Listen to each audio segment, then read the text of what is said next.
I'm Sophie Sandberg, creator of Calls of NYC. I started this Instagram page in hopes to raise awareness about an issue often called mundane and not important. I want to show women that catcalling is more than just words and create a community that supports women who have to deal with street harassment.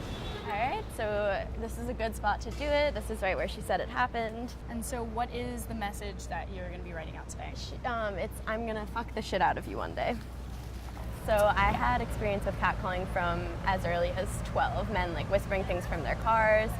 And then as I grew up, I realized it was something that made me really angry because it's so misogynistic. And so what I decided to do was collect catcalls and write them on the sidewalk in the location that they happened with chalk. I'm not even like surprised really because like I've been told things like that. So like I'm like so proud of like the work that you're doing and like keep it up. I heard a friend of mine's son, and we passed two young pretty girls. The kid has just turned 17. And like my friend said to his son, they're very attractive young girls. And he goes, I wish I could kill him right now. He's a nice kid. I go, look at how our culture is getting worse and worse. That was really exciting. That's actually the first conversation I've had with, two men about the project on the street. It makes me think that maybe I should try to engage people more. So what was your latest submission that you received? And so I actually received one here at Lincoln Center. And since we're here, I can show it to you right now. Great. Yeah. Yeah, I'm proud of it.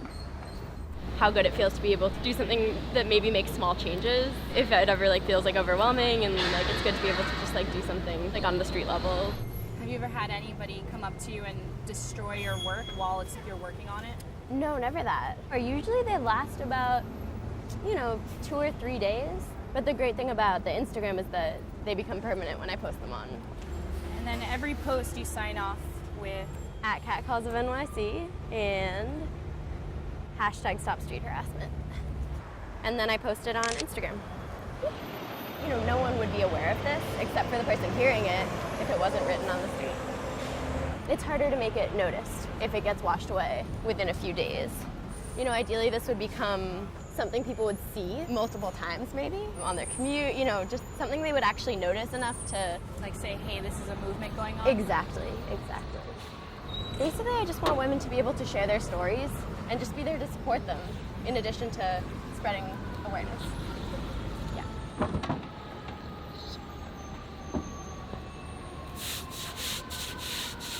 How do you feel now that you've seen them clean up your message? What do you feel? Yeah, I have never seen it happen that quickly.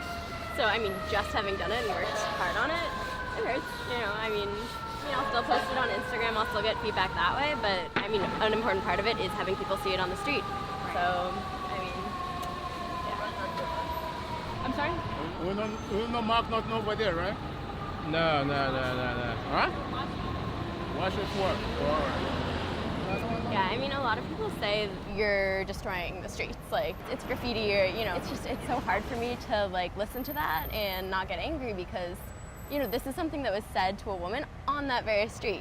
What is the difference between a man saying it and the woman having to carry that burden versus people not being able to take the burden of looking at it?